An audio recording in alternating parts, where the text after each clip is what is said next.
materi terlebih dahulu.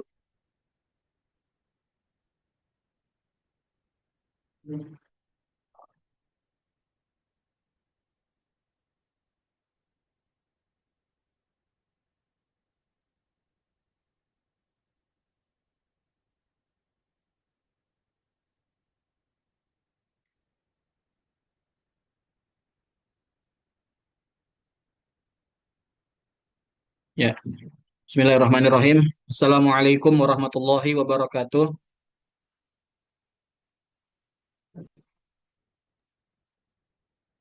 Alhamdulillah, wassalatu wassalamu ala Rasulillah wa ala alihi wa sahbihi wa mawalah.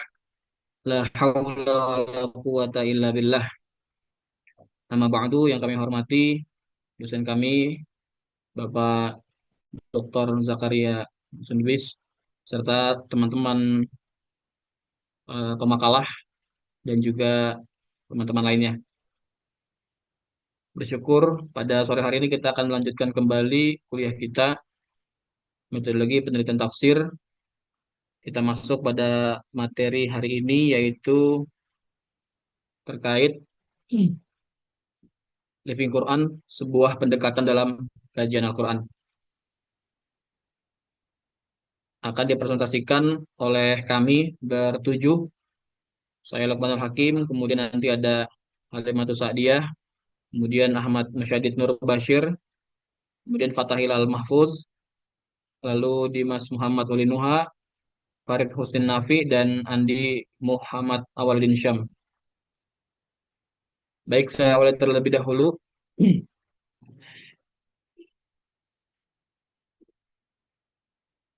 Ya, kajian Al-Quran mengalami perkembangan yang signifikan seiring dengan dinamika keilmuan Islam kontemporer.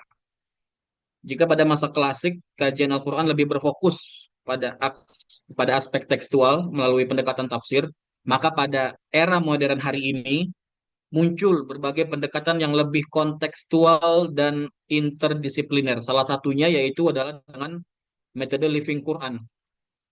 Apa sih itu? Sebuah pendekatan yang menempatkan Al-Quran tidak hanya sebagai teks yang dibuka, tetapi juga fenomena yang hidup dan berinteraksi dalam merespons dan mengamalkan Al-Quran dalam praktik kehidupan sehari-hari. Hal ini, ya, apakah suara saya terdengar jelas? Agak putus-putus. Putus-putus ya? Aduh, Oke, oke, aman, sebentar. aman. Aman ya, aman ya. Oke, kalau kurang jelas, eh, nggak apa-apa dipotong aja. Takutnya eh, nggak maksimal. Jadi saya pindah nanti ke handphone. Nah, hal ini mencakup berbagai bentuk ekspresi keagamaan seperti tradisi pembacaan ayat-ayat tertentu, penggunaan ayat dalam ritual sosial, hingga internalisasi nilai-nilai Al-Quran dalam budaya masyarakat itu sendiri. Maka demikian, fokus kajian tidak lagi terbatas pada makna tekstual, melainkan juga pada makna fungsional dan praksis Al-Quran dalam realitas sosial. Dalam konteks di negara kita Indonesia, pendekatan Living Quran menjadi sangat relevan karena masyarakat Muslim memiliki keragaman tradisi dan praktik keagamaan yang berakar pada pemahaman terhadap Al-Quran, fenomena seperti tahlilan, yasinan, ruqyah, dan penggunaan ayat-ayat tertentu dalam kehidupan sehari-hari merupakan contoh konkret dari bagaimana Al-Quran itu dihidupkan dalam tanda kutip dalam masyarakat. Oleh karena itu, pendekatan Living Quran memberikan kontribusi penting dalam memperluas horizon kajian Al-Quran. Dari yang semula bersifat tekstual menuju pendekatan yang lebih empiris dan kontekstual. Pendekatan ini juga membuka ruang bagi integrasi antara studi Al-Quran dengan ilmu-ilmu sosial, seperti antropologi, sosiologi, dan studi budaya. Maka dengan demikian, kajian Living Quran tidak hanya sekedar memperkaya khazanah keilmuan Islam, tetapi juga menjembatani hubungan antara teks suci dan realitas kehidupan umat Islam di berbagai konteks sosial. Latar belakang Al-Quran sebagai kitab suci umat Islam memiliki peran sentral dalam membimbing kehidupan manusia, baik dari ritual maupun sosial. Sejak masa dahulu, masa klasik, kajian terhadap Al-Quran lebih banyak fokusnya pada penafsiran teks melalui pendekatan linguistik, teologis, dan hukum. Pendekatan ini menghasilkan khazanah tafsir yang begitu kaya, namun cenderung menempatkan Al-Quran sebagai perkembangan zaman, muncul kesadaran bahwa Al-Quran tidak hanya berfungsi sebagai teks normatif, tetapi juga sebagai realitas yang hidup dalam masyarakat, dalam kehidupan sehari-hari.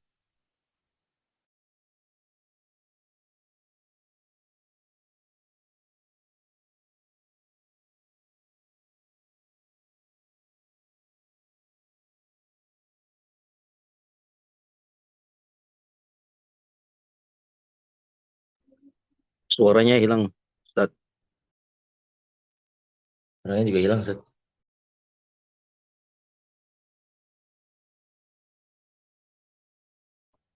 Ya, mohon maaf nih, agak Suaranya hilang, Ustaz. oke oke. Ya, mohon maaf sinyal mungkin nih sepertinya nih. Oke, saya lanjutkan tadi ya.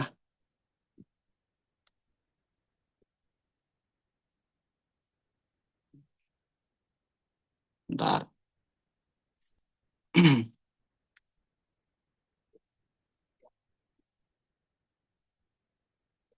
Oke, masih membahas terkait latar belakang masalah daripada Living Quran. Saya lanjutkan. Kajian Al-Quran yang berkembang selama ini belum sepenuhnya memiliki perhatian besar yang memadai terhadap dimensi praksis tersebut. Sebagian besar studi masih berorientasi pada analisis teks atau teks oriented, sehingga kurang mengakomodasi realitas empiris tentang bagaimana Al-Quran dipahami dan diimplementasikan dalam kehidupan masyarakat. Hal ini menimbulkan kesenjangan antara kajian akademik Al-Quran dan praktik keagamaan umat Islam di lapangan. Maka, untuk menjembatani kesenjangan tersebut, muncul pendekatan Living Quran sebagai salah satu alternatif dalam studi Al-Quran kontemporer. Pendekatan ini menekankan pada kajian terhadap respons masyarakat terhadap Al-Quran, baik dalam bentuk pemahaman, penghayatan, maupun pengamalan dalam kehidupan sehari-hari. Dengan demikian, Living Quran tidak hanya melihat Al-Quran sebagai teks, tetapi juga sebagai fenomena sosial yang dinamis dan kontekstual. Nah, bicara tentang konteks di Indonesia hari ini, pendekatan Living Quran menjadi sangat penting, mengingat keberagaman tradisi dan praktek keagamaan yang berkembang, serta banyaknya tradisi-tradisi di masyarakat kita hari ini. Contoh, beberapa ayat Al-Quran digunakan dalam ritual sosial, seperti syukuran dan lain sebagainya, ruqyah dan lain sebagainya. Ini menunjukkan bahwa Al-Quran itu memiliki posisi yang kuat dalam kehidupan masyarakat muslim. Oleh karena itu, kajian Living Quran diperlukan untuk memahami secara lebih komprehensif hubungan antara teks suci dan realitas sosial umat Islam. Berdasarkan uraian tersebut, dapat disimpulkan bahwa pendekatan Living Quran hadir sebagai sebuah paradigma baru dalam kajian Al-Quran yang mampu menjawab kebutuhan akan pemahaman yang lebih kontekstual, empiris, dan relevan dengan dinamika kehidupan masyarakat modern. Oke, baik. Selanjutnya penjelasan istilah Living Quran.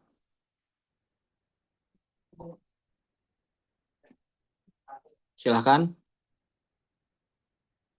kepada rekan saya yang akan menjelaskan makalah tersebut, materi tersebut, yaitu Saudara Andi Moh Awaludin Syam. Ada, Andi? Baik, mohon izin apakah suara saya terdengar jelas? Aman, aman jelas. Oke, baik. Setelah eh, Ustadz Lukman tadi menggambarkan secara umum bagaimana sih dengan living Quran yang akan kita bahas pada sore hari ini. Kalau di Sulawesi sudah mau 5:30, jadi sore menjelang maghrib.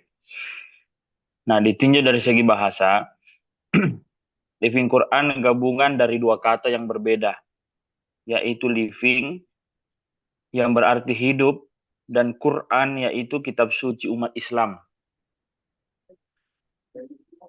Nah, secara sederhana, istilah living Quran bisa diartikan dengan teks Al-Quran yang hidup di masyarakat. Nah, living Quran pada hakikatnya bermula dari fenomena Quran in everyday life.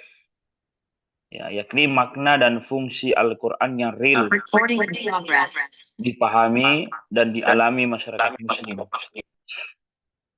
Nah, secara etimologi, living Quran terdiri dari dua kata, yaitu living yang berarti hidup dan Al-Quran yaitu kitab suci umat Islam. Nah, kata living merupakan kata yang berasal dari bahasa Inggris, ya, life yang berarti hidup, ya, aktif dan yang hidup, atau dalam bahasa Arab disebut dengan istilah al-hay dan ihya. Dalam hal ini, living Quran berarti dapat diterjemahkan dengan Al-Quran al-hay atau menjadi ihya Al-Quran, yaitu Al-Quran yang hidup atau menghidupkan Al-Quran. Nah, secara terminologi, ilmu living Quran dapat didefinisikan sebagai sebuah ilmu yang mengkaji tentang praktik Al-Quran. Nah, dengan kata lain, ilmu ini mengkaji tentang Al-Quran dari sebuah realita, bukan dari ide yang muncul dari penafsiran teks Al-Quran. Kajian living Quran bersifat dari praktik ke teks. Nah, kami ulangi bahwa kajian living Quran itu bersifat dari praktik ke teks, bukan sebaliknya, dari teks ke praktik. Nah, pada saat yang sama, ilmu ini juga dapat didefinisikan sebagai cabang ilmu Al-Quran yang mengkaji gejala-gejala Al-Quran di masyarakat. Ia tetap mengkaji Al-Quran, namun dari sisi gejalanya, bukan teksnya. Gejala tersebut dapat berupa benda, perilaku, nilai, budaya, tradisi, dan rasa. Nah, dengan demikian, kajian living Quran dapat diartikan sebagai upaya untuk memperoleh pengetahuan yang kokoh dan meyakinkan diri suatu budaya, praktik, tradisi, ritual, pemikiran, atau perilaku hidup di masyarakat yang diinspirasi dari sebuah ayat Al-Quran. Dengan kata lain, memfungsikan Al-Quran dalam kehidupan praktis di luar kondisi tekstualnya.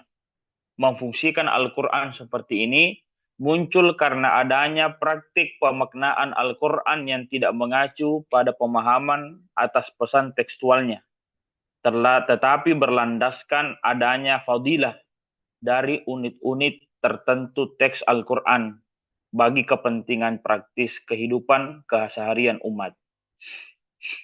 Nah, menurut Heidi Surya Ahimsa Putra, mengklasifikasikan pemaknaan terhadap living Quran menjadi 3 kategori. Pertama, living Quran adalah sosok Nabi Muhammad SAW yang sesungguhnya. Hal ini didasarkan pada keterangan dari Siti Aisyah ketika ditanya tentang akhlak Nabi Muhammad SAW.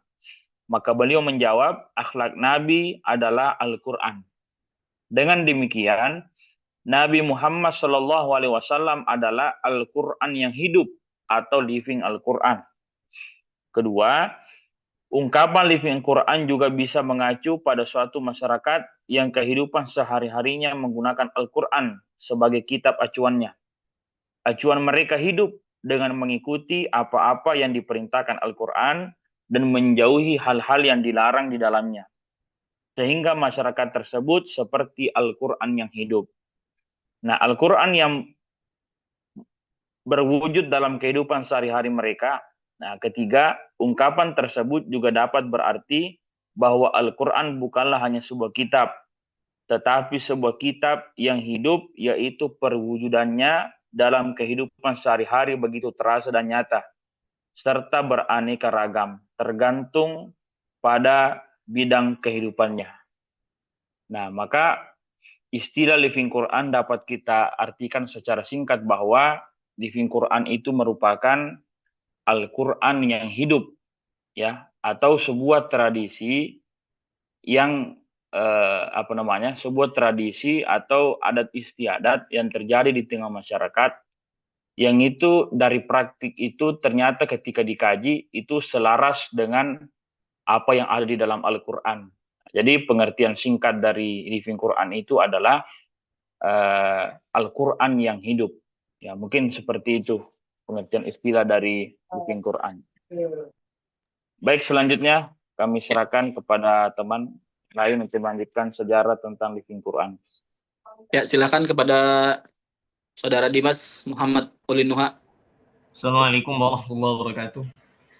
Melanjutkan dari pembahasan sebelumnya, yaitu dari latar belakang living Quran, terus masuk ke penjelasan istilah living Quran, kita masuk ke sejarah living Quran. Living Quran itu tidak muncul tiba-tiba, tetapi dia ada fase-fase hingga menjadi kesepakatan para tokoh cendekiawan Muslim sebagai sebuah keilmuan Al-Quran yang utuh. Pertama, yaitu sejarah dan perkembangan living Quran secara umum. Living Quran merupakan salah satu cabang kajian dalam ulumul Quran yang tergolong relatif baru. Berbeda dengan ulumul Quran klasik yang berfokus pada tekstual seperti sejarah kodifikasi, qiraat, bahasa, dan lain-lain.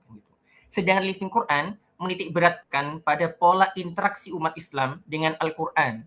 Jadinya lebih dekat kepada ilmu sosiologis. Kalau seandainya diibaratkan itu living Quran, itu adalah konsekuensi dari ilmu tekstual Al-Quran itu sendiri sebenarnya. Dan tafsir dari tafsir klasik para ulama. Kan gitu. Dengan demikian, objek kajiannya tidak semata-mata terpusat pada teks, melainkan pada fenomena sosial budaya yang lahir dari kehadiran dan pemahaman Al-Quran di tengah-tengah masyarakat Muslim. Nah, masuk ke sejarahnya, akar konseptualnya sebelum muncul istilah living Quran itu gimana kan gitu kan.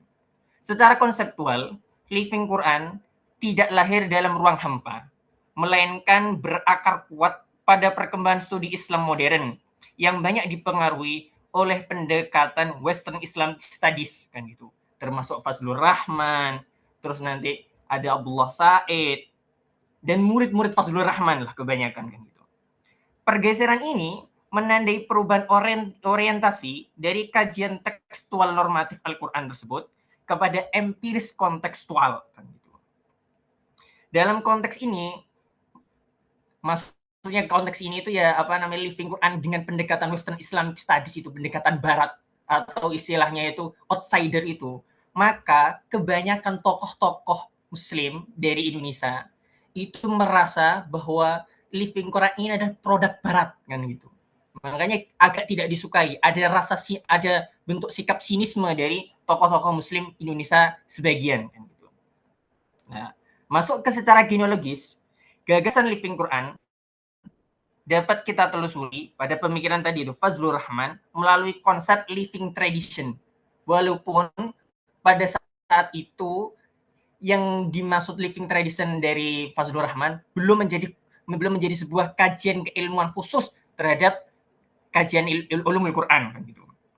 Nah, terus selain itu istilah living Quran itu berakar dari mana? Menurut sebagian pakar itu berakar dari Quran in Everyday Life yang diperkenalkan oleh Neil Robinson kan gitu di dalam bukunya Discovering itu.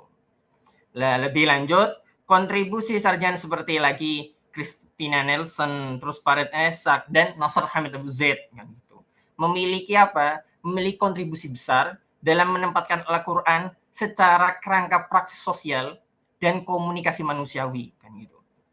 Nah, meskipun mereka itu semua tidak menggunakan istilah living Quran seperti yang kita kenal, tapi secara dasar akar konseptualnya itu sudah terbentuk dari dulu kan gitu. Nah, masuk ke kedua, yaitu embrio kajian sebelum terminologi. Meskipun istilah living Quran baru dikenal kemudian, praktek kajian yang mempresentasikan pendekatan ini telah muncul sebelumnya. Dalam konteks Indonesia, itu pernah ditulis sebuah skripsi oleh Nurul Hidayah pada tahun 1999 di UIN Antasari, Banjarmasin, dengan judul skripsi yaitu Fungsi Ayat-Ayat Al-Quran sebagai Syifa, studi kasus pada masyarakat Kuin Selatan, Kecamatan Banjar Utara, Kota Madia, Banjarmasin. Pada penelitian tersebut, menunjukkan bahwa fenomena yang kita kenal sekarang sebagai living Quran sebenarnya telah lama hadir dalam konteks masyarakat Muslim di Indonesia secara konseptual. Nah, baru setelah itu masuk ke kemunculan dan popularisasi di Indonesia. Nah, istilah living Quran ini mulai dipopulerkan di Indonesia sekitar tahun 2005. Momentum pentingnya di mana? Yaitu ketika terjadi forum akademik di UIN Sunan Kalijaga, Yogyakarta. Jadinya Indonesia itu termasuk yang memiliki kontribusi besar dalam perjalanan kajian living Quran itu sendiri. Dalam forum tersebut, tema living Quran, Al-Quran dalam kehidupan sehari-hari diangkat dan memperoleh respon luar biasa dari berbagai kalangan akademisi. Termasuk salah satu respon paling penting yaitu adalah dari Islah Gusmian kan gitu. Dengan artikelnya Al-Quran dalam Pergumulan Muslim Indonesia yang di dalamnya nanti dia memetakan pola interaksi umat Islam Indonesia dengan Al-Quran dalam beberapa pola, yaitu satu pola visual seperti kaligrafi, dua material seperti arsitektur, ketiga aksentuasi grafis seperti puisi Qurani, yang keempat seni suara seperti tilawah dan MTQ, yang kelima fungsi praktis seperti wirid, mantra-mantra, hizib dan jimat. Klasifikasi tersebut menegaskan bahwa keberadaan Al-Quran tidak hanya terbatas sebagai teks suci yang dibaca, tetapi juga hadir dan berfungsi dalam berbagai dimensi kehidupan sosial, kultural, simbolik masyarakat Muslim Indonesia. Masuk setelah itu, dari kemunculan dan populasi Indonesia, yaitu diinstitusionalisasi, masuk ke ke dalam lembaga-lembaga kajian termasuk di institut atau di perkuliahan. Yaitu pada tahun 2006 diselenggarakan workshop Living Quran di Yogyakarta sebagai upaya memperkuat sekaligus memformalkan bidang kajian ini dalam kerangka akademik.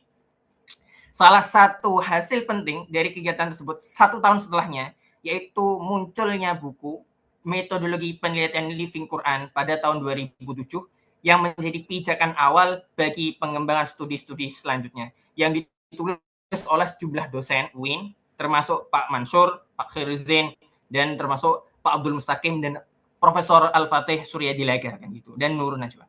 Nah, sejak itu kajian Living Quran mengalami perkembangan yang signifikan dengan meningkatnya jumlah penelitian, termasuk karya ilmiah seperti skripsi, disertasi, terus hasil-hasil tesis lapangan itu kan gitu, penelitian lapangan. Perkembangan ini menunjukkan semakin luasnya penerimaan pendekatan sosial dalam studi Al-Quran. Lebih lanjut, pada tahun 2011, pendekatan ini dimasukkan dalam kurikulum UIN Sunan Kalijaga, Yogyakarta. Antara lain melalui mata kuliah Living Hadis dan mata kuliah Hadis dan Sosial Budaya. Kemudian pada tahun 2013, istilah Living Quran mulai digunakan secara sistematis sebagai nomenklatur akademik untuk merujuk pada kajian tentang interaksi sosial umat Islam kan gitu. Jadi materi khusus kan gitu. Terus masuk ke pengembangan di luar kampus. Tadi kan di dalam kampus, sekarang di luar kampus. Pada tahun 2013, PSQ yang didirikan oleh Pak Kures, yang dipelopori oleh Pak Kures, meluncurkan program yang bernama Living Quran. Nah, ini berbeda walaupun dengan Living Quran yang kita tahu. Kalau seandainya yang kita tahu itu kan Living Quran dengan pendekatan akademik di lingkungan kampus itu bersifat deskriptif analitis, sedangkan yang dikembangkan PSQ itu bersifat normatif dan aktif. Ya, ini berorientasi pada upaya menghidupkan Al-Quran secara langsung dalam lingkungan masyarakat gitu. Itu berdasarkan apa? Wujud nyata dari buku Membumikan Al-Quran Pak Kurshihab kan gitu. Nah, terus karakteristik dan posisi dalam ulumul Quran. Dalam perspektif ilmuwan, Living Quran memiliki karakter interdisipliner karena tidak hanya bertumpu pada ulumul Quran, tetapi juga bertumpu pada ilmu-ilmu sosial untuk menganalisis fenomena keberagaman dalam masyarakat. Dalam hal ini, Muhammad Mansur menegaskan bahwa Living Quran layak dimasukkan sebagai cabang ulumul Quran dengan 2 alasan utama. yaitu akademik, yang kedua pragmatis kan gitu. Karena kajian Living Quran tentunya objeknya adalah Al-Quran itu sendiri yang dalam berwujud dalam masyarakat Muslim di Indonesia kan gitu. Jika dibandingkan antara ulumul Quran klasik dengan ulumul Quran Living Quran itu sendiri, nah, kalau seandainya ulumul Quran itu yang klasik itu bersifat tekstual verbal, kalau Al-Quran yang Living Quran itu bersifat non tekstual kan gitu. Nah, termasuk salah satu contoh yang paling masyhur itu adalah tradisi nyunggi Al-Quran, yaitu sebuah bentuk penghormatan orang Jawa terhadap kesakralisasi Al-Quran itu sendiri. Dalam kerangka yang lebih luas, Fazlur Rahman mengklasifikasikan para pengkaji Al-Quran ke dalam 3 tipologi, yaitu citizen, foreigners, dan invaders. Yang citizen itu adalah orang-orang kita sendiri sebagai muslim, sebagai yang yakin akan kebenaran Al-Quran. Foreigners itu orang luar, tapi dia mengkaji, peneliti, pengamat. Dan yang ketiga invaders, dia para penjajah yang emang ingin merusak Al-Quran itu sendiri dan agama Islam kan gitu. Nah, tipologi ini penting dalam konteks Living Quran karena menunjukkan keragaman perspektif dalam melihat dan memahami Al-Quran, baik sebagai teks suci maupun sebagai fenomena sosial. Dengan demikian, kajian Living Quran tidak hanya memperluas objek kajian, tetapi juga membuka ruang dialog antara berbagai pendekatan dan posisi epistemologis dalam studi Al-Quran. Selanjutnya, terima kasih.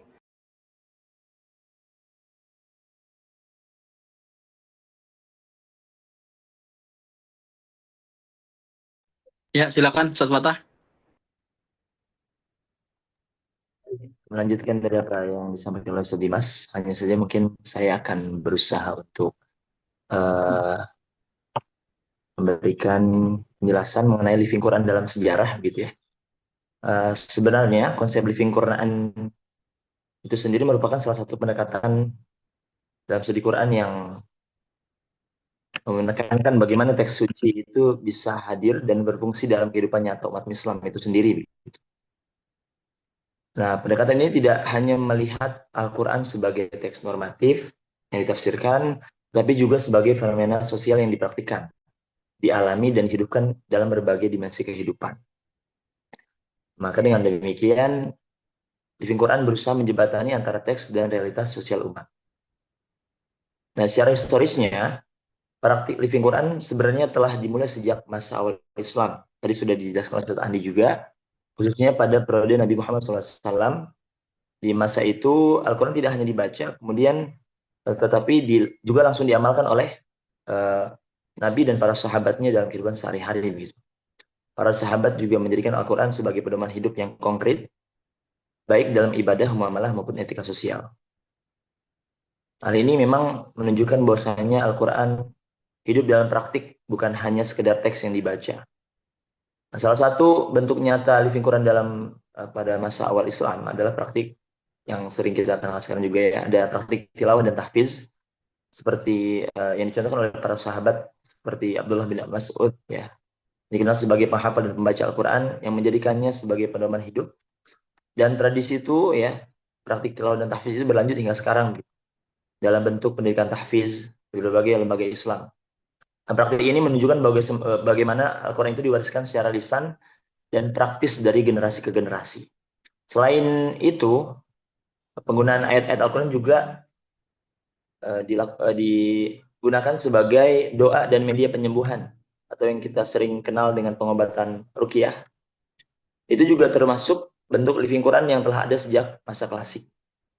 Ayat-ayat tertentu dibaca untuk tujuan perlindungan, kesembuhan, dan ketenangan batin.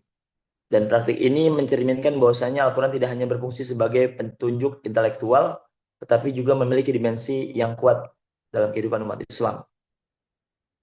Dan itu sesuai apa yang diajarkan di dalam Al-Quran juga. Dan dalam perkembangan sejarah Islam sendiri, Living Quran juga tampak dalam seni dan budaya. Tadi sudah ditegaskan juga, kita bisa melihat ada bentuk kaligrafi Al-Quran, yang ayat-ayat itu ditulis dengan indah sebagai hiasan masjid, rumah, ataupun ruangan publik. Sehingga itu menunjukkan Al-Quran tidak hanya hadir dalam bentuk bacaan, tetapi juga bagian dari ekspresi estetika dan identitas budaya umat Islam itu sendiri. Nah, sementara di wilayah Nusantara itu sendiri ada living Quran itu berkembang dalam berbagai macam bentuk tradisi keagamaan ya. Kita sangat kenal di Indonesia ada yasinan, ada tahlilan. Dan itu memperlihatkan bagaimana masyarakat bisa mengintegrasikan Al-Quran dalam kehidupan sosial mereka, khususnya pada momen-momen penting mereka gitu ya. Seperti kematian dan doa bersama, syukuran dan sebagainya. Dan ini melahirkan merupakan hasil interaksi dari ajaran Islam dan budaya yang melahirkan bentuk resepsi khas ya terhadap Al-Quran itu sendiri. Dan secara akademik, kajian Living Quran juga mulai berkembang pesat pada era kontemporer sebagai respon terhadap keterbatasan studi tafsir yang cenderung tekstual. Maka di masa kontemporer itu, para sarjana muslim itu mulai mengkaji bagaimana Al-Quran dipraktikkan dalam kehidupan sehari-hari, dalam ritual, budaya, dan tradisi masyarakat. Dan itu semakin memperkaya studi Al-Quran dengan memasukkan perspektif sosial dan antropologisnya. Di era modern pun praktik Living Quran ini mengalami transformasi dengan seiring perkembangannya teknologi begitu ya. Al-Quran yang dulu dibaca hanya dengan lisan kemudian sudah menjadi mushaf dan sekarang lebih canggih lagi mushafnya sudah dalam bentuk aplikasi digital begitu ya, di sosial ataupun platform daring sehingga tradisi tilawah, kajian tafsir dan hafalan Quran itu bahkan dapat dilakukan secara online. Dan ini menunjukkan bahwasanya interaksi umat dengan Al-Quran terus berkembang sesuai dengan zamannya, mengikuti zamannya. Nah, fenomena yang kita lihat ini menunjukkan bahwasanya Living Quran itu bersifat dinamis dan juga adaptif. Al-Quran memang tetap menjadi sumber utama ajaran Islam, namun cara umat berinteraksi dengannya terus berubah sesuai dengan konteks sosial, budaya, dan teknologi. Dan ini menegaskan bahwasanya Al-Quran tidak pernah terlepas dari kehidupan umat, melainkan selalu hadir dalam berbagai bentuk praktik yang relevan dengan zamannya. Maka dengan demikian, Living Quran dapat dipahami sebagai manifestasi nyata dari hubungan antara teks suci dan kehidupan manusia. Sejarah menunjukkan bahwasanya Al-Quran tidak hanya ditafsirkan begitu ya, tetapi juga dihidupkan dalam praktik sehari-hari, dalam ibadah, budaya, seni maupun teknologi. Dan ini pendekatan ini memberikan kontribusi penting dalam memahami Al-Quran secara lebih komprehensif dan kontekstual. Itu mungkin dari saya. Dilanjut oleh saudari Halimah ya. Silakan, Ustazah Halimah. Ya, baik. Izin melanjutkan penjelasan mengenai metode penelitian Living Quran. Sebelumnya untuk pengertiannya itu sudah dijelaskan ya teman-teman. Jadi untuk Living Quran itu yang mana terdiri dari dua kata. Yang pertama itu ada living yang artinya hidup dan Al-Quran kitab suci umat Islam. Nah, sedangkan menurut istilah Living Quran itu bermakna Al-Quran yang hadir dalam kehidupan bermasyarakat. Nah, untuk kajian Living Quran sendiri itu fokusnya lebih kepada peristiwa sosial dengan adanya keberadaan Al-Quran dalam masyarakat Muslim. Nah, dan di Living Quran juga itu memberikan pengetahuan yang lebih dalam hal fenomena-fenomena yang terjadi di dalam masyarakat. Nah, dan juga Living Quran itu mengajarkan kita tentang bagaimana cara penerapan makna yang ada di dalam Al-Quran yang bisa kita praktekkan di dalam kehidupan sehari-hari. Nah, Living Quran juga itu termasuk kajian realitas yang mengerti keberadaannya pada kehidupan sehari-hari yang harus dimengerti, dipahami, dan mempunyai pengaruh dalam kehidupan umat Islam. Nah, Living Quran ini harus diterapkan dalam praktiknya seperti yang disebutkan oleh Ustadz Andi tadi ya. Contoh lainnya itu seperti yang membahas tentang ritual, simaan ya atau doa, penyembuhan dan lainnya. Nah, jadi di Living Quran itu peristiwa-peristiwa yang terjadi seperti simaan atau doa itu kemudian itu dikaitkan dengan Al-Qur'an yang dimana dapat memfungsikan Al-Qur'an dengan baik dan benar. Nah, dan juga di Living Quran itu yang pastinya ya untuk tujuannya itu untuk mengetahui banyak pengetahuan. Sudah banyak penelitian-penelitian yang membahas tentang Living Quran, yang mana itu biasanya langsung berhadapan atau langsung dilihat sendiri bagaimana fenomena-fenomena yang sudah terjadi di dalam kehidupan yang dikaitkan dengan Al-Quran. Nah, dan juga banyak sekali masyarakat Muslim yang menerapkan Living Quran dengan banyak model yang dilakukan oleh masyarakat Muslim. Nah, inilah yang dimaksud dengan penerapan di dalam kehidupan yang merupakan bentuk dari pada respon masyarakat terhadap Al-Quran itu sendiri. Nah, jadi intinya metode penelitian Living Quran itu dia lebih fokus kepada peristiwa sosial yang ada di dalam masyarakat. Itu untuk metode penelitian Living Quran.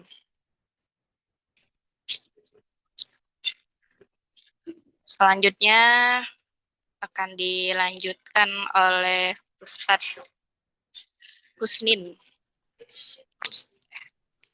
Ya, silakan. Ustadz Farid Husnin Nafi. Baik, bismillahirrahmanirrahim. Melanjutkan daripada materi-materi yang sudah disampaikan oleh teman-teman. Apa itu urgensi penelitian dari Living Quran? Alasan penting mengapa penelitian Living Quran itu perlu dilakukan. Jadi kajian Living Quran menjadi penting karena Al-Quran dalam kehidupan umat Islam tidak hanya hadir sebagai teks suci yang dibaca dan ditafsirkan, tetapi juga sebagai ajaran yang dijalani, sebagai ajaran yang dimuliakan dan dihadirkan dalam berbagai bentuk praktek sosial keagamaan dan dalam kehidupan sehari-hari. Al-Quran tidak berhenti pada ruang pengajian, bacaan ritual atau pembahasan tafsir semata. Tapi ia juga hidup dalam tradisi, kebiasaan, simbol, dan ekspresi budaya yang tumbuh di tengah masyarakat Muslim. Nah, cara pandang seperti ini sebenarnya bukan sesuatu yang sepenuhnya baru. Sebab dulu para ulama klasik sejak lama telah memberi perhatian pada dimensi pengamalan Al-Quran. Baik melalui pembahasan tentang keutamaannya, adab membacanya, maupun dorongan untuk menghayati dan mengamalkan isinya dalam kehidupan nyata. Jika ditelusur lebih jauh ke dalam dari literatur Turas, gagasan tentang Al-Quran yang hidup, Living Quran, sesungguhnya telah memiliki jejak yang kuat. Dulu Abu Ubaid Al-Qasim Ibn Salam, misalnya, beliau memberi perhatian khusus pada keutamaan mengikuti Al-Quran dan pahala yang terkait dengan pengamalannya. Nah, hal ini menunjukkan bahwa sejak masa awal, Al-Quran tidak dipahami hanya sebagai bacaan, tapi juga sebagai pedoman yang harus tampak dalam perilaku hidup. Nah, sejalan dengan itu, An-Nawawi An-Naisabur dalam At-Tibyan fi Adabi Hamalatul Quran, beliau bahkan membahas tentang keutamaan Ahlul Quran. Beliau juga menegaskan etika dan tanggung jawab moral orang-orang yang berinteraksi dengan kitab suci tersebut. Nah, dari sini terlihat bahwa penelitian Living Quran mempunyai dasar historis yang kuat dalam tradisi keilmuan Islam. Urgensi penelitian Living Quran juga tampak dari perlunya menjembatani dua ranah penting dalam studi Al-Quran, yaitu antara kajian teks dan kenyataan sosial. Selama ini, studi Al-Quran lebih banyak berpusat pada persoalan bahasa, lebih berpusat pada pengkajian tafsir, asbabun nuzul qiraat, atau hukum-hukum yang terkandung di dalam ayat. Padahal ada sisi lain yang tidak kalah penting, yakni bagaimana masyarakat mampu menerima, memaknai, dan mempraktikkan Al-Quran dalam kehidupan sehari-hari. Nah, tradisi membaca surah tertentu pada waktu-waktu khusus, penggunaan ayat sebagai doa atau media pengobatan, kegiatan khotaman Al-Quran, penempatan ayat di ruang sosial, sampai penghayatan nilai-nilai Al-Quran dalam budaya lokal, menunjukkan bahwa Al-Quran itu benar-benar hadir dan bekerja di tengah masyarakat. Karena itu, penelitian Living Quran diperlukan untuk menangkap bentuk-bentuk persepsi sosial tersebut secara lebih utuh. Di samping itu, penelitian Living Quran juga penting karena membantu memperlihatkan fungsi sosial. Al-Quran memiliki fungsi dan peran yang luas dalam kehidupan masyarakat. Karena itu, Al-Quran tidak cukup dipahami hanya sebagai teks, tetapi juga sebagai kekuatan yang membentuk cara pandang, sikap, perilaku, bahkan struktur budaya umat Islam. Dalam kerangka ini, kajian Living Quran tidak hanya berbicara tentang tradisi keagamaan, tetapi juga menjadi upaya ilmiah untuk memahami bagaimana wahyu hadir dan bekerja secara konkret dalam kehidupan sosial umat. Kitab-kitab klasik juga semakin menegaskan urgensi tersebut melalui hubungan erat antara tilawah, tadabbur, dan amal. Az-Zarkashi dalam Al-Burhan menjelaskan bahwa membaca Al-Quran tidak semestinya berhenti pada pelafalan semata, tetapi harus disertai penghayatan terhadap isi ayat, terutama ketika berhadapan dengan ayat-ayat perintah, ayat-ayat larangan, janji, ancaman, dan kisah-kisah umat terdahulu. Demikian pula, As-Suyuti dalam Al-Itqan menekankan bahwa membaca Al-Quran dengan tadabbur adalah tujuan yang sangat penting, karena dari sinilah bacaan Al-Quran dapat menyentuh hati, dapat membangkitkan kesadaran, dan mendorong perubahan dalam diri seseorang. Berdasarkan pandangan ini, penelitian Living Quran dapat dilihat sebagai kelanjutan dari semangat masa lalu yang menempatkan Al-Quran sebagai wahyu yang harus dihidupkan dalam tindakan, bukan hanya dipahami secara teoritis. Dengan demikian, penelitian Living Quran memiliki posisi yang strategis dalam studi Al-Quran kontemporer. Ia tidak hanya memperluas objek kajian dari teks menuju praktek sosial, tetapi juga menjelaskan bagaimana hubungan antara wahyu, tafsir, budaya, dan kehidupan umat terus berlangsung secara dinamis melalui penelitian Living Quran. Dapat diperlihatkan bahwa Al-Quran benar-benar hadir di tengah masyarakat sebagai sumber makna, nilai, inspirasi, dan tindakan. Inilah yang membuat kajian Living Quran relevan baik secara akademik maupun dalam konteks kehidupan sosial keagamaan umat Islam. Silahkan dilanjutkan oleh... Siap. Baik, terima kasih Ustadz Farid Fustin Nafi. Pada Ustadz Ahmad Musyadid Nur Bashir, kami persilahkan. Baik, saya akan melanjutkan pembahasan yang sudah dibahas. Langkah-langkah penelitian Living Al-Quran. Kajian Living Quran berupaya menggambarkan fenomena sosial yang tampak dalam praktik-praktik keagamaan di tengah masyarakat, yang berlandaskan pada pemahaman mereka terhadap Al-Quran. Dengan kata lain, berbagai bentuk ritual keagamaan seperti pembacaan surah atau ayat tertentu yang dilakukan oleh suatu komunitas. Maka pendekatan yang digunakan termasuk dalam ranah penelitian sosial. Dalam konteks ini, metode penelitian kualitatif dipandang lebih relevan untuk digunakan. Oleh karena itu, langkah-langkah dan prosedur penelitian yang diterapkan merujuk pada tahapan-tahapan yang lazim digunakan dalam penelitian kualitatif. Berikut adalah langkah-langkah penelitian Living Al-Quran. Yang pertama, yaitu lokasi. Peneliti perlu menjelaskan secara jelas lokasi penelitian dengan menyebutkan tempat dilakukannya penelitian, seperti desa, komunitas, kelompok, atau masyarakat tertentu. Selanjutnya ada metode dan pendekatan. Peneliti harus memaparkan metode dan pendekatan yang digunakan dalam penelitian. Karena penelitian ini termasuk dalam kajian Living Al-Quran, maka metode yang digunakan adalah kualitatif. Metode kualitatif merupakan pendekatan penelitian yang bertujuan memahami fenomena sosial dari sudut pandang partisipan, yaitu individu yang diwawancarai, diamati, serta diminta memberikan data pandangan dan pengalaman mereka.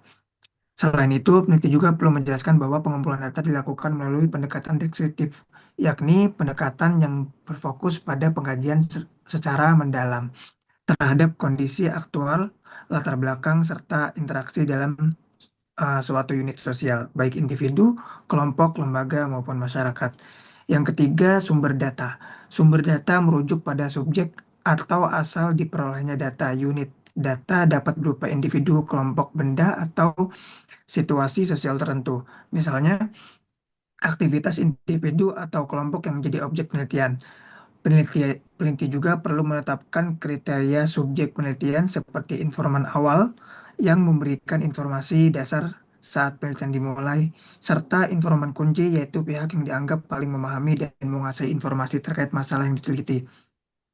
Selain itu, unit analisis dapat berupa situasi sosial, social setting, keagamaan para pelaku, terutama dalam kegiatan observasi seperti kondisi saat informan melakukan pembacaan ayat Al-Quran maupun setelahnya, atau ketika mereka berada dalam waktu senggang. Yang keempat yaitu teknik pengumpulan data.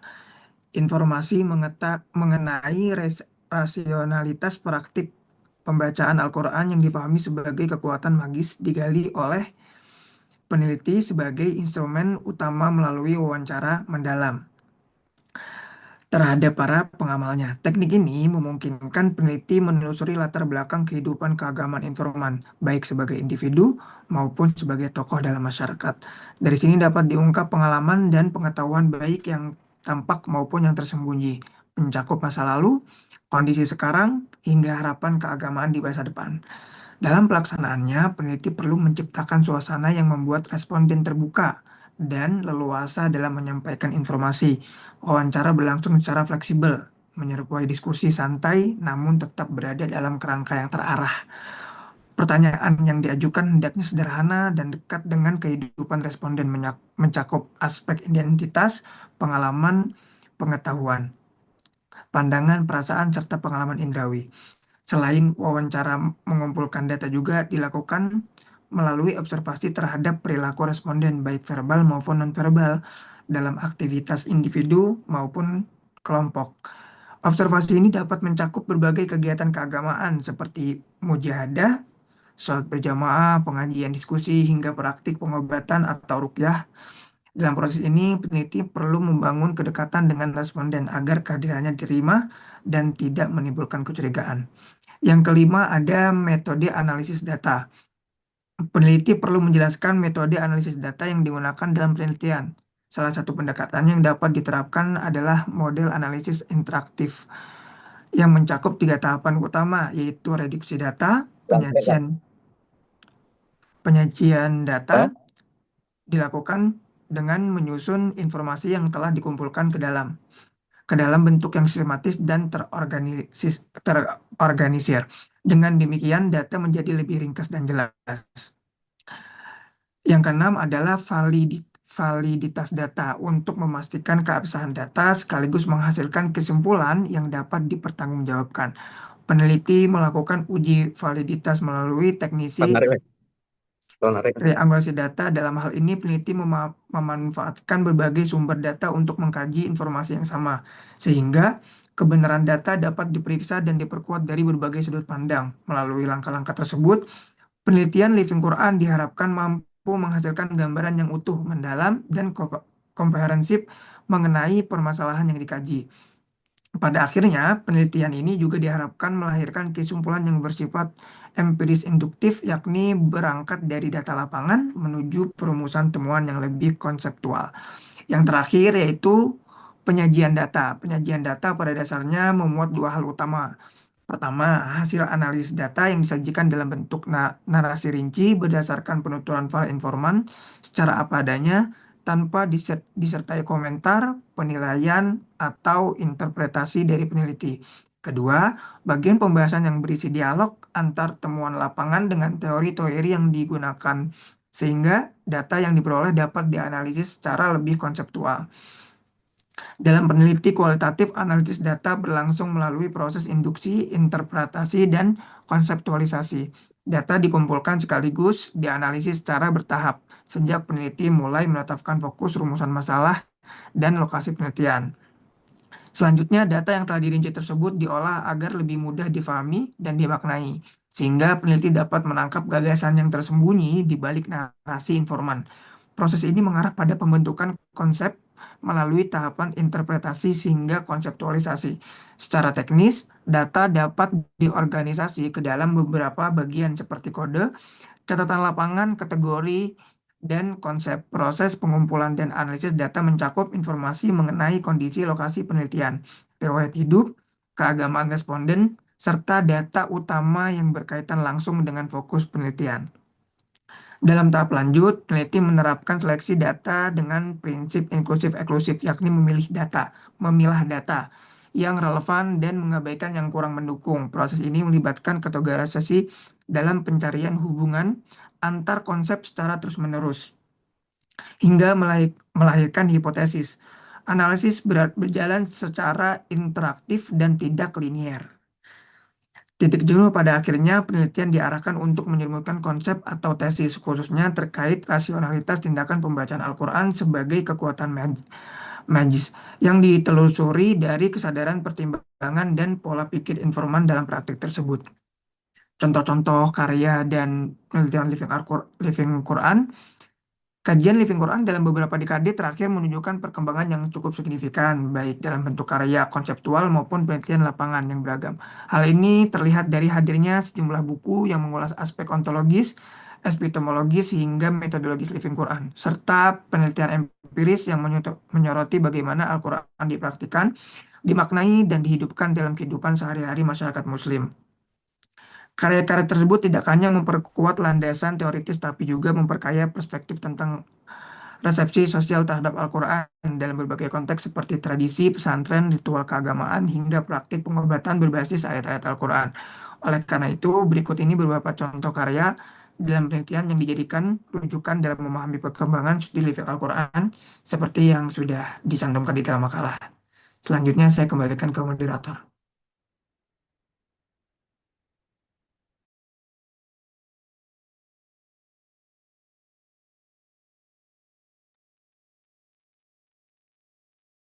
Baik, teman-teman. Saya kembali akan melanjutkan penelitian yang disampaikan oleh Saudara Muhammad Sa'di tadi.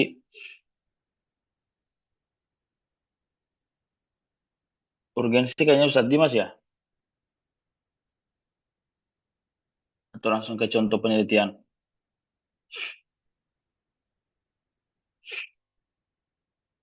Oke, baik. Contoh penelitian Living Quran. Ini tentu banyak ya teman-teman sekalian. Bentuk penelitian Living Quran ini sudah tidak satu dua penelitian lagi yang ada di Indonesia. Tetapi menurut saya yang pernah saya baca secara pribadi itu sudah ada sekitar mungkin sudah ribuan ya. Kenapa? Karena ketika letting saya sendiri ketika menulis skripsi kemarin S1 itu ada 2-3 orang yang meneliti kajian living Quran. Nah, salah satu bentuk penelitian lapangan ya, studi kasus tradisi pembaca Al-Quran di masyarakat di Sulawesi khususnya orang Bugis itu kita ada tradisi namanya Makul Huwallah ya. Makul Huwallah itu jadi kita itu membaca Qul Huwallahu Ahad itu 1000 kali ya, 1000 kali itu dilakukan ketika ada orang yang meninggal. Nah, jadi caranya itu kita itu membaca Qul Huwallahu Ahad, Al-Ikhlas itu dengan biji jagung. Ya, saya tidak tahu tradisi teman-teman di luar selain Sulawesi itu biji jagung itu yang menjadi, ada juga yang pakai batu kerikil, tetapi batu kerikil yang sudah dipoles, dihalusi, kemudian dicat warna putih. Nah, tiap satu batu atau tiap satu biji jagung itu dihitung 10 kali Qul Huwallahu Ahad Al-Ikhlas. Jadi itu kalau sudah 100 biji yang sudah dihitung berarti itu dia sudah membaca 1000 kali. Nah, itu salah satu bentuk tradisi pembacaan Al-Quran di masyarakat dan ini sudah sering sekali ya. Kemudian yang kami lampirkan juga di makalah ya, bentuk penelitian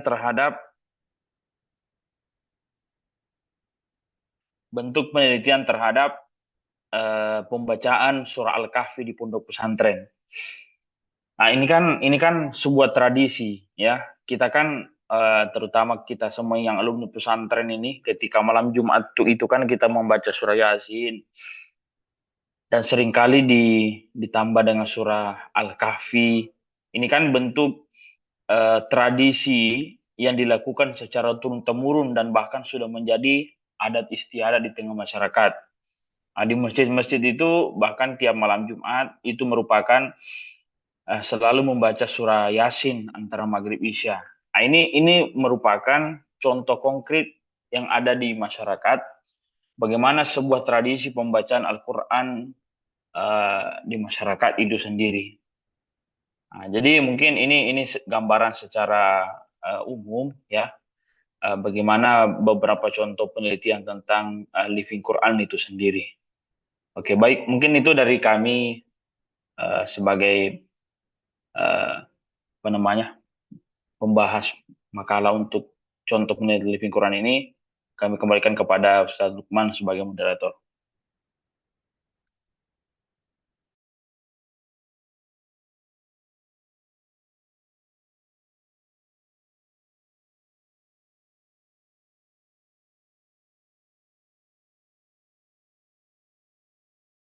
Ditutup aja PPT-nya ya kalau sudah selesai.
Silahkan moderator.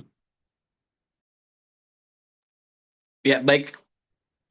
Alhamdulillah, terima kasih teman-teman semuanya yang sudah menyampaikan dan memaparkan materi. Pada akhirnya, kesimpulan dari itu semua, materi kita hari ini terkait Living Quran, bahwa pendekatan Living Quran ini merupakan bagian penting dalam kehidupan sehari kita.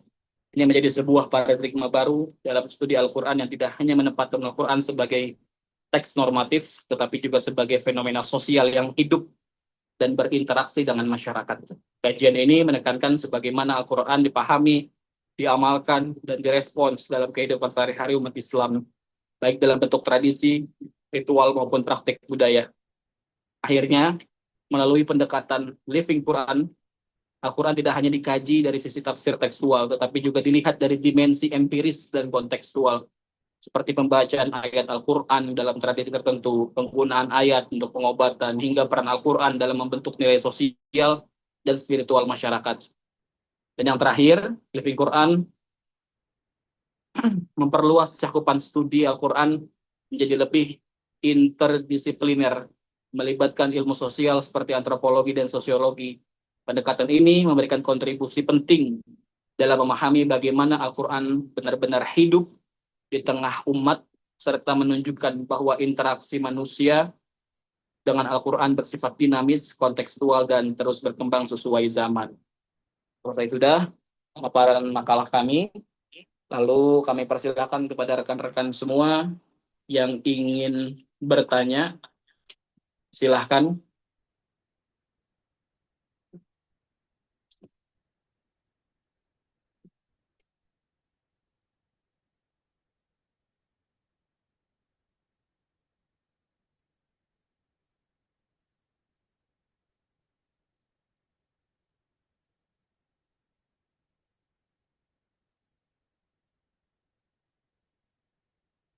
Ya, teman-teman, silahkan.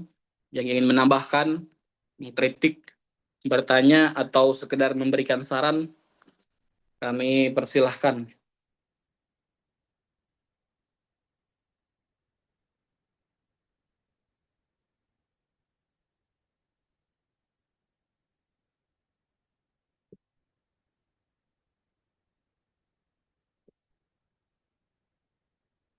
Ustadz Bayu, Ustadz Ali, Ustazah Minatin, Ustadz Hafaz, Ustazah Fatima, Ustadz Kevin, Ustazah Nafisa, Ustazah Arini, silahkan. Izin Ustadz Lukman. Ya, baik. Ini pertanyaan pembuka aja nih, biar yang lain nanti nanya semua nanti. Tadi ada penjelasan ya mungkin dari Ustadz Dimas kayaknya tadi ya. Ini ada perbedaan ya, pendekatan yang dikembangkan oleh PSI tadi ya, yang bersifat normatif aktif. Ini berbeda dengan pendekatan akademik di lingkungan kampus yang cenderung bersifat deskriptif analisis. Dimas, kedengaran nggak? Kedengaran. Nah, menurut Ustadz Dimas nih,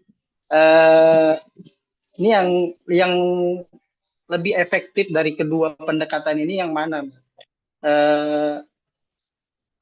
Pendekatan mana yang lebih efektif dalam memperkuat hubungan umat dengan Al-Quran? Tadi kan ada pendekatan yang dikembangkan oleh PSI, kemudian tadi ada sedikit perbedaan mungkin pendekatan yang dikembangkan di kalangan kampus gitu. Nah, menurut Dimas, mana pendekatan yang lebih efektif dalam memperkuat hubungan kita terhadap Al-Quran gitu saja? Langsung dijawab ini, Mas Lukman. Boleh. Ditampung dulu. Ya, boleh itu tadi Ustadz Ali minta langsung dijawab. Oke. Jadinya bebas. Kenapa? Ya, silakan Ustadz Dimas, ya boleh. Kalau berdasarkan pembacaan saya dari tradisi Living Quran itu, kajian Living Quran. Kalau untuk secara publik umum itu lebih bagus itu model program Living Quran dari Pak Quraisy. Karena itu kan tidak dengan bahasa-bahasa yang bahasa-bahasa intelek, bahasa-bahasa literatur seperti itu. Jadinya itu dipahami lebih mudah oleh masyarakat awam dan lebih bisa dikoneksi, maksudnya bisa didapatkan program tersebut, dilihat dan sebagainya itu oleh banyak orang. Sedangkan kalau seandainya pendekatan kampus itu kan lebih terbatas, hanya orang-orang tertentu yang mungkin bisa membaca penelitian tersebut gitu loh, nggak semua gitu loh. Kan ada orang juga seandainya pun punya kemampuan untuk membaca tersebut, punya koneksi untuk membaca tersebut, tapi kadangkala dia tidak mampu untuk memahami dengan bahasa-bahasa akademik yang tinggi kan gitu. Ada orang kaya tapi kurang terlalu tinggi kapasitas keilmuannya dalam pemahaman, terlebih dalam kajian living Quran. Nah, itu menurut saya kan gitu. Jadinya kalau seandainya untuk living Quran itu dalam kampus itu menjadi penguatnya dari semua program-program living Quran yang secara bentuknya itu lebih bentuk realisasi wujud nyata, bisa dari program TV ataupun nanti itu program lapangan nanti berbaur dengan masyarakat menjadi be a living Quran, yaitu menjadi Al-Quran yang hidup di tengah-tengah masyarakat kan gitu. Itu cukup apa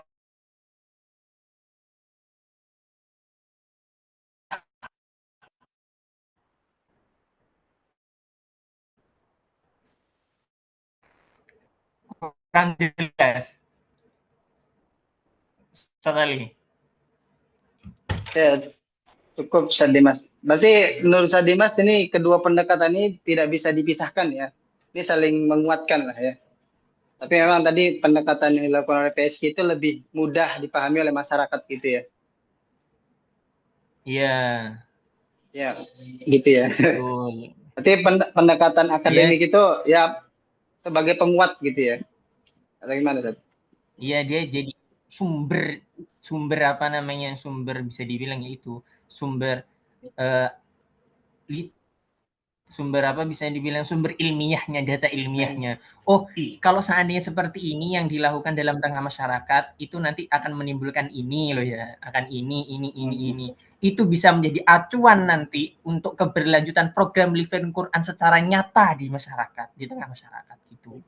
Tapi kalau secara nyatanya ya tetap living Qurannya itu yang prakteknya dalam program model kayak Pak Kuras itu, menurut saya seperti itu kan gitu. Daripada pendekatan literatur akademik. Soalnya itu terbatas. Siap. Syukran.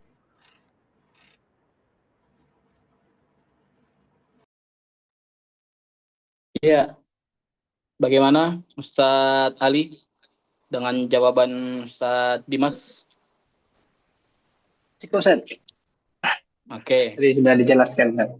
Ya, baik. Saya kembali sampaikan tadi kepada Ustadz Ali terkait pertanyaannya, perbedaan antara living Quran yang dilakukan oleh PSG maupun lembaga atau institusi ya.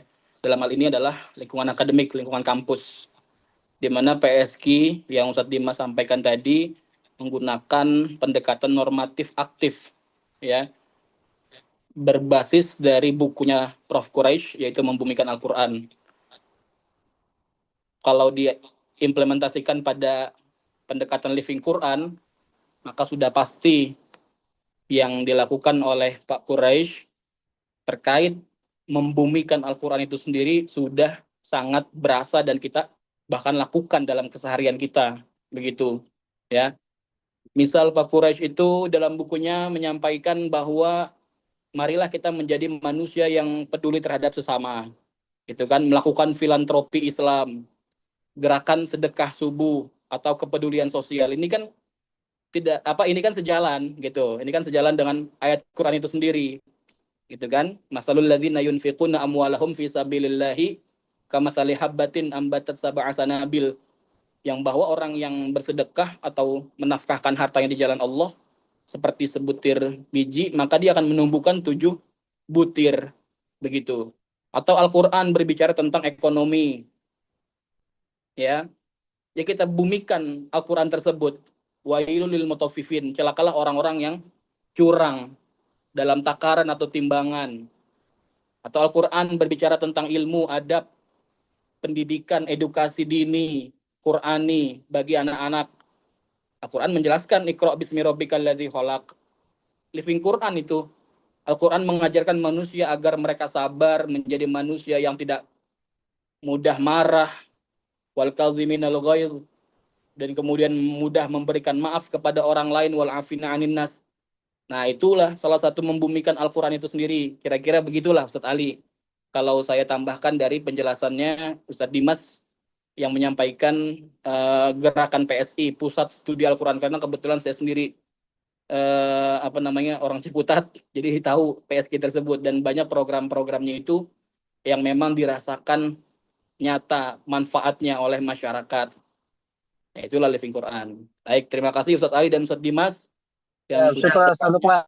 Oh ya, mau ditambahkan silakan. Ya. Oke, baik. Selanjutnya yang mau bertanya lagi?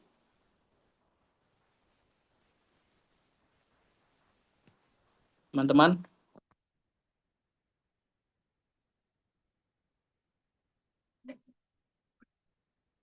Apakah ada yang mau ditanyakan kembali? Teman-teman, silakan.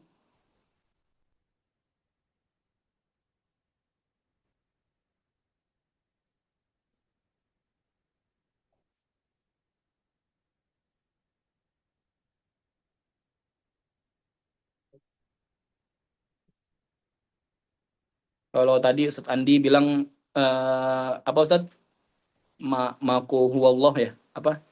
Tradisi ketika ada seseorang yang meninggal dunia kemudian membaca Quran surah Al-Ikhlas gitu ya, Ustadz Andi ya, dengan menggunakan biji jagung atau lain sebagainya, itu sebetulnya tidak hanya di Sulawesi, Ustadz Andi itu di, ya mungkin lah, mohon maaf kita bawa suku gitu kan, di Betawi pun juga sama gitu. Kadang ya kita pakai kacang gitu, memperbanyak bacaan Quran untuk almarhum. Nah, ini salah satu juga bagian daripada living Quran gitu.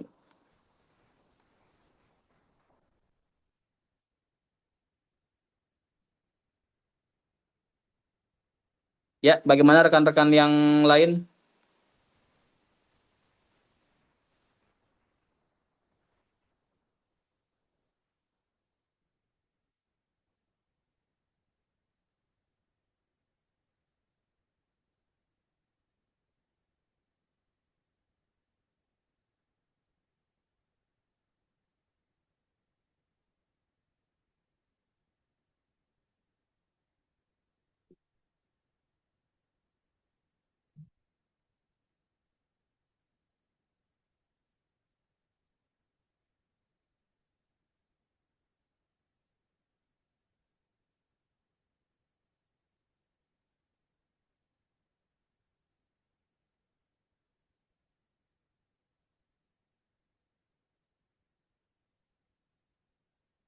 Kevin sepertinya mau bertanya nih.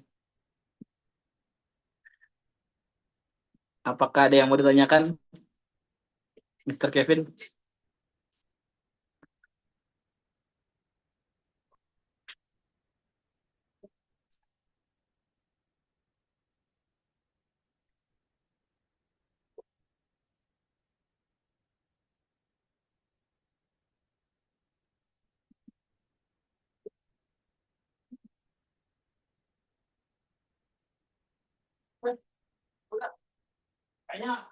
Ya, teman-teman, kalau memang tidak ada yang bertanya, teman-teman pemateri mungkin ada yang mau menambahkan, atau kita cukupkan dan serahkan kepada Bapak dosen. Baik, saya memegang prinsip asukutu ya dulu ala na'am. Diam, tandanya iya gitu ya. Baik, Pak dosen, kira-kira itu yang sudah kami sampaikan dan diskusi kami terkait Living Quran, sebuah pendekatan baru dalam kajian Al-Quran. Sudah selesai. Tidak ada lagi yang ingin dipertanyakan atau pertanyaan-pertanyaan yang belum dijawab. Sudah semua. Sudah semua, Pak. Oke. Oke, saya simpulkan ya. Yang pertama, bekalannya kok banyak banget sampai 26. Kenapa? Iya, bahkan ini kan ada 7 orang, jadi masing-masing membuat papernya masing-masing. Dari 7 orang ini ya saya dikumpulkan gitu Pak. Sebenarnya kan Living Quran ini kan simple aja ya. Paling membedakan antara Living Quran sama yang paling krusial itu kan membedakan. Karena banyak bertanya, apa beda Living Quran dengan apa kontekstual? Ya? Kalau tafsir tekstual, sekilas kontekstual juga kan masuk dalam RPS. Membedakan Living Quran dengan tafsir kontekstual ya, pendekatan kontekstual. Kalau Living Quran kan respon masyarakat terhadap ayat-ayat Al-Quran yang menjadi tradisi. Itu aja sebenarnya kan. Kalau misalnya yang kontekstual kan lebih kepada reinterpretasi makna. Kalau ayat Al-Quran itu turun asbab nuzulnya pada masa itu bagaimana konteks sosial, tapi yang namanya perubahan budaya itu selalu berubah ya, zaman selalu berubah. Dengan berubahnya zaman, maka hukum juga berubah, ya kan? Hukum itu kan sifatnya dinamis. Hukum itu berada, kalau Islam itu sumbernya Al-Quran. Makanya konteks asbab nuzul, kalau kontekstual itu kan, pada saat itu bagaimana posisi Al-Quran. Itulah yang teori double movement-nya siapa? Double movement, lupa saya. Double movement, Fazlur Rahman. Fazlur apa? Rahman. Fazlur Rahman. Fazlur Rahman. Ya, konteks. Nah, kan itu reinterpretasi. Nah, kalau misalnya ini Living Quran, ini kan ini diceritakan juga sejarahnya di makalah ya. Mulainya kan dari 2005. Sebenarnya cikal bakalnya itu dari apa ya? Al-Quran yang hidup tuh dari abad 15-16 tuh. Karena ayat-ayat yang digunakan para wali songo yang menjadi akhirnya tradisi NU. Ya, mungkin teman-teman di sini tahu ya, kalau tradisi orang meninggal kan ada rumusan tahlilan itu. Mulai dari baca apa Al-Fatihah kepada apa namanya keluarga Nabi, kepada alil kubur, kepada orang-orang Muslim, kemudian membaca Yasin, dipadukan dengan zikir-zikir kan, potongan-potongan ayat Al-Quran yang dirumuskan akhirnya dirumuskan sempurnanya oleh siapa itu Said Ja'far Shadiq Ja'far Barzanji. Kemudian Habib siapa itu? Habib Alwi Haddad. Ini kan merumuskan tahlilan tuh. Jadi potongan-potongan Al-Quran jadikan tahlilan. Kemudian apalagi jimat-jimat yang digunakan para jimat-jimat yang berasal dari Al-Quran gitu. Jadi Al-Quran itu hidup menjadi tradisi lokal. Jadi respon masyarakat bagaimana menggunakan ayat-ayat Al-Quran ini menjadi tradisi. Nah, itu aja Living Quran. Jadi Al-Quran yang hidup sama kayak diceritakan di dalam makalah itu. Nah, itu aja bedanya. Nah, kalau tadi kontekstual itu adalah reinterpretasi ayat, konteks asbab nuzul pada saat itu bagaimana, disesuaikanlah kira-kira bagaimana maknanya kembali, disusun ulang. Bisa dengan hermeneutik, tapi kalau misalnya Living Quran, ya fokusnya itu aktornya itu pada masyarakat. Responnya itu kepada praktek sosial. Kan begitu. Atau contohnya tadi ayat suci jadikan bisa menyembuh, jadi penyembuh kan. Kemudian apa lagi contohnya? Cuma apa ya? Kadang ayat Al-Quran itu sendiri kadang tidak menunjukkan artinya kepada misalnya orang yang digigit ular. Pernah nggak misalnya berobat kepada para tokoh atau kiai, misalnya digigit ular, tapi ayatnya nanti nggak ada hubungannya gitu. Jadi Living Quran, misalnya dia baca Al-Fatihah, dengan membaca Al-Fatihah sekali dua kali, kemudian racun ular itu akan keluar. Tuh. Beda dengan misalnya yang tafsir kontekstual pendekatan, itu selalu melihat konteks hukum. Jadi ayat Al-Quran yang hidup menjadi tradisi lokal. Jadi kalau teman-teman di sini mau meneliti itu, ya lebih tepatnya cari yang fenomena. Tradisi kepercayaan masyarakat misalnya untuk musim panen padi atau di sawah dilakukan semacam apa tuh kayak dibungkus ayat Al-Quran kemudian dicampakkan atau disebarkan di sawah itu. Karena keyakinan mereka nanti dengan melemparkan atau menyebarkan ayat Al-Quran itu hasil panennya lebih banyak hasilnya. Itu kan ada tradisi itu. saya lihat tradisi ini kayak misalnya di mana tuh? Ritual Abu Abeh itu yang di Aceh itu kan, mereka tuh menyebarkan potongan-potongan ayat Al-Quran yang sudah dibungkus dalam semacam kain kemudian disebarkan ke sawah. Karena keyakinan mereka dengan menyebarkan ayat Al-Quran ini menjadi tradisi, sawahnya akan semakin banyak.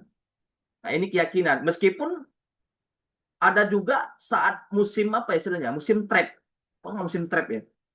Kalau dalam dunia persahabatan musim trap ya. Walaupun meskipun sudah diletakkan juga ayat-ayat Al-Quran begitu, ada juga kadang-kala musimnya memang tidak banyak juga hasilnya gitu. Tapi jadi kepercayaan mereka gitu. Soalnya kalau seandainya menanam sawah atau membuat suatu kebun, kalau tidak menyebarkan ayat Al-Quran yang dibungkus kain itu, apa ya, sudah menjadi kayak apa? Kayak ada suatu ketakutan gak berkah ya. Bisa tidak banyak meskipun ada juga nanti musim membuat tidak banyak tapi ada semacam ada ketakutan tidak berkah gitu. Jadi living Quran tuh kira-kira begitulah respon sosial masyarakat yang menjadi local wisdom. Saya rasa itu aja. Silahkan kalau meneliti ini ya, cari kasus-kasusnya fenomena di masyarakat yang agak sedikit unik ya. Kalau saya rasa agak sedikit unik ya. Ya tadi misalnya sawah, saya nggak tahu teman-teman di sini mungkin ada nggak melihat begitu tradisi di suatu daerah yang menggunakan ayat Al-Quran untuk kepercayaan tertentu. Ya meskipun kepercayaan itu mungkin negatif, itu nggak apa-apa juga gitu. Jadi ayat Al-Quran dibungkus Al-Quran, tapi bisa mengandung kesirikan juga, nggak apa-apa juga itu. Bagian dari living Quran. Jadi living Quran itu maknanya bukan selalu positif. Nah, ini perlu diikut apa ya tanda kutip ya. Living Quran ini maknanya tidak selalu positif gitu. Karena ada yang membuat ayat Al-Quran ya orientasi kepada kesyirikan. Itu living Quran juga. Gitu. Nah, silakanlah dicari seperti itu ya. Kira-kira fenomena-fenomena yang unik ya di masyarakat yang menjadikan ayat Al-Quran itu menjadi tradisi. Nah, itu silakan diteliti. Saya lebih tertarik yang seperti living Quran ya dibandingkan apa tadi kontekstual ya. Kalau kontekstual itu kan reinterpretasi makna, tapi living Quran ini agak sedikit unik ya, karena kita mencari masyarakat-masyarakat yang menggunakan ayat-ayat Al-Quran ini dalam kehidupan sehari-hari mereka. Saya rasa itu aja. Silakan di closing statement lah. Ya, baik. Terima kasih kepada Bapak dosen kita, Pak Dr. Zakaria Husin Lubis yang telah menambahkan dan memberikan insight-nya. Teman-teman, Alhamdulillah sudah kita selesaikan makalah terkait Living Quran, sebuah pendekatan baru dalam kajian Al-Quran. Kami atas nama pemakalah mohon maaf apabila ada hal-hal yang kurang berkenan atau kesalahan dalam penyampaian. Kita tutup dengan baca doa kafaratul majelis. Subhanakallahumma bihamdika. Asyhadu an la ilaha illa anta astaghfiruka wa atubu ilaik. Wassalamualaikum warahmatullahi wabarakatuh. Waalaikumsalam warahmatullahi wabarakatuh. Silakan dari kalian di foto langsung di share di grup. Yang dari kalian silakan. Baik, Pak. 1, 2, 3.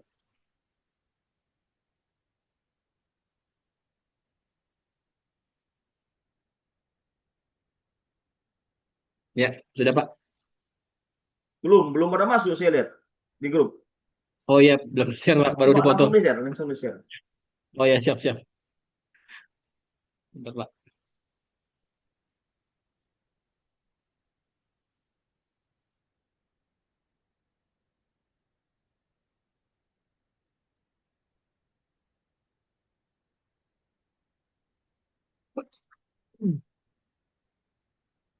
Oke, terima kasih. Kita ketemu di materi yang terakhir ya berarti kan. Minggu depan itu materi terakhir. Setelah itu baru presentasi proposal masing-masing. Ya, karena kan yang minggu depan itu yang terakhir materinya. Habis itu presentasi. Silakan setelah presentasi boleh untuk daftar ujian kompre ya. Terima kasih. Assalamualaikum warahmatullahi wabarakatuh. Waalaikumsalam warahmatullahi wabarakatuh.